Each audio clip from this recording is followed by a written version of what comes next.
Kristen Taylor, and this is my second year as a peer writing consultant in the CSU Writing Center.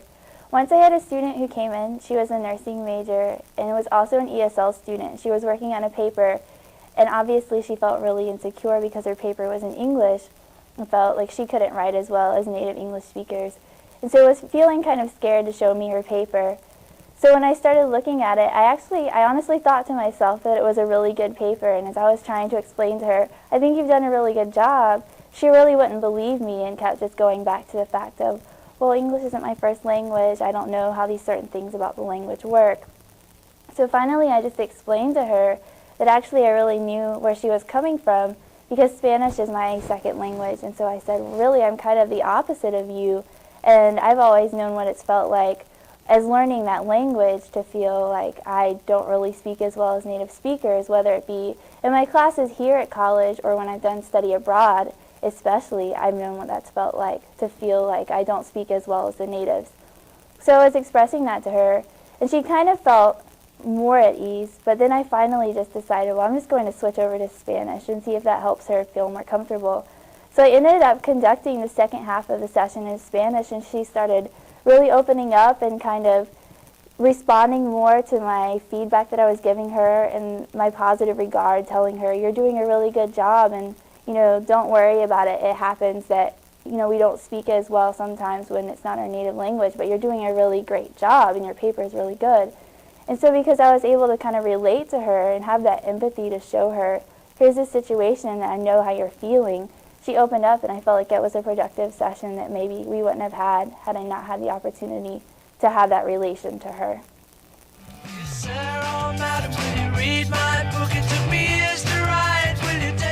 So I had a student come into the Writing Center, and she's an ESL student from Nigeria in Africa, and she's a freshman in freshman comp, and I was writing a narrative on her experience of coming to America, of immigrating, specifically on arriving in New York and how that affected her.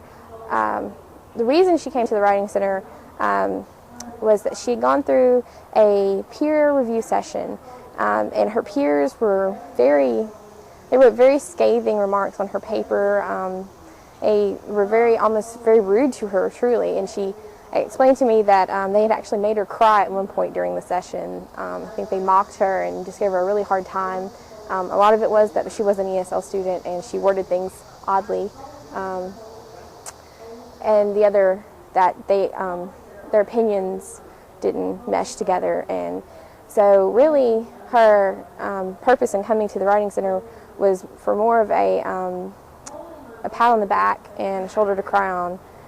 She didn't really need as much help with the technical aspects of her paper as much as she needed someone to tell her that it's okay, that she was still a great writer, and to give her that confidence back that they took from her.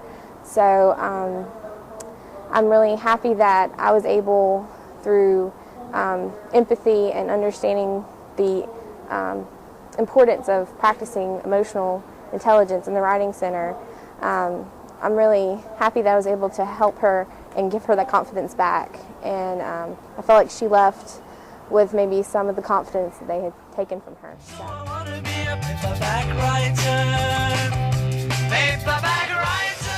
What it was a friend of mine, a freshman who's a chemistry major, came in, and she was really stressed about her first paper. It was a 2 to 3 page paper, and that was absolutely crazy for her. And she had never really written an essay where she had to just express her own ideas, and she didn't really know how to think through them.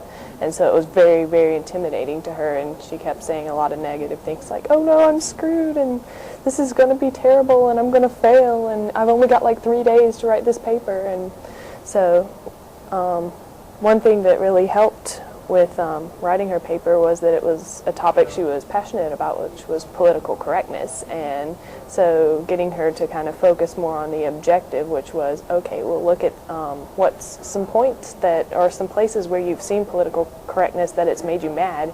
And at one point I told her, all right, here's what you need to do to start and get something on the paper, is just to rant. Just start ranting about it, get all these emotions out, and rant about it, and then we'll work on developing and adding different examples and things like that. And so say what you really believe about it, and then back it up and start thinking and making this more ideal based, and then we can develop the paper from there into something that would be academically presentable. So kind of drawing that focus away from the 2 to 3 page idea that was stressing her out so much, and putting it towards something that she could do in little steps really helped her out.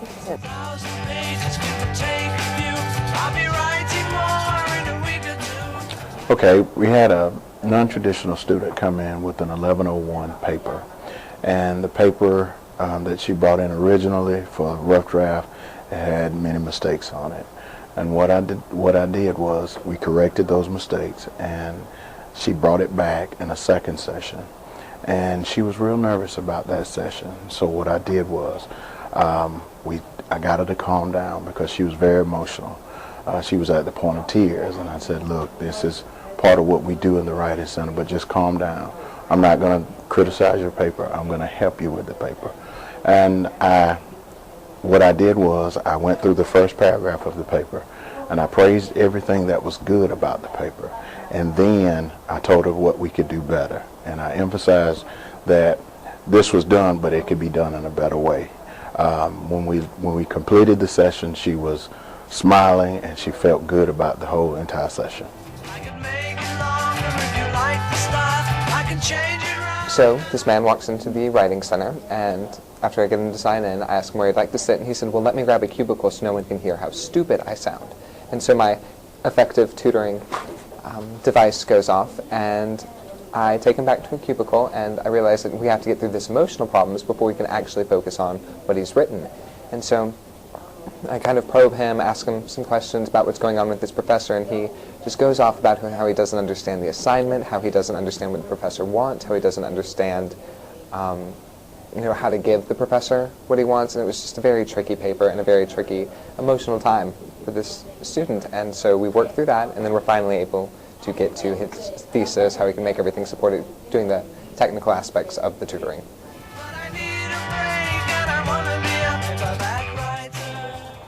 So I had a student come into the Writing Center about 5 o'clock one afternoon, and we closed at 6. He was visibly upset, not just about the paper and how confused he was, but about life in general. He had a lot of stuff going on.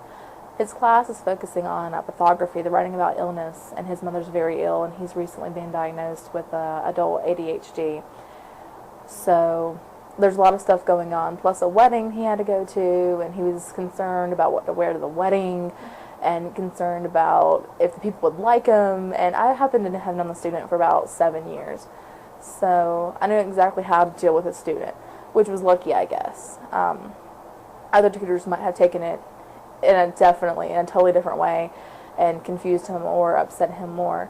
And it's not that he's a sensitive student, it's just that he does have a lot going on. So we talked about borrowing, which is part of the assignment, and how he could do that and what it meant. We talked about life and what was going on, and he was concerned about what to wear at the wedding. And I mean, a male being concerned about what to wear at the wedding. So I told him simply what to go buy. And he thought it was an excellent idea, and apparently listened to me, because he said every complimented him at the wedding on his outfit. So I guess that worked. And that calmed down. He calmed down about that. That was one thing out of the way, so we could move on to the paper. And we would talk about the paper and what he thought he was going to do, and he was focusing on the poem neurology rounds. But he didn't know how to borrow. So we talked about, I read the poem, and then we talked about what he could borrow from, like psychiatry journals, medical journals, stuff like that. And then he needed to talk about life, and we'd steer off for a while and then come back to the assignment, and we'd steer off a little bit and come back to the assignment. And we looked at some of the terms in the poem online, found those and what they meant, and he started to formulate a thesis, all the while talking about life and coming back to the assignment. And I kept steering him back because I know that that's what the student needed. He needed to be able to get out his stress and on life and talk about the assignment. Well, we closed at 6, so I had him log out, and I logged out. The conversation continued on for about another hour, about life and everything else in the assignment. I kept bringing him back into it. And when he finally left and I finally had to go home, he appeared much calmer, much more at ease as to what he needed to do with the assignment and how to follow through with what we had talked about. And he had all these ideas he was bouncing around, and he seemed somewhat excited about it. And he was much less, he was not stressed at all about the assignment nor about the wedding or anything else. Yeah.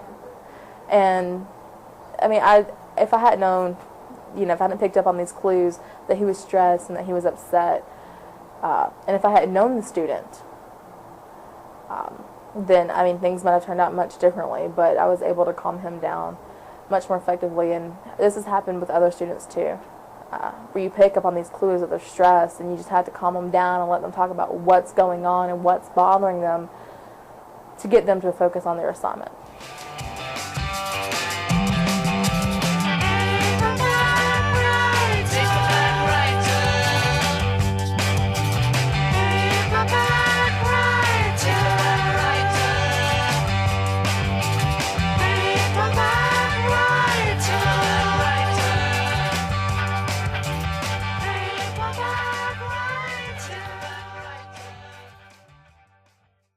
Vegas rocks.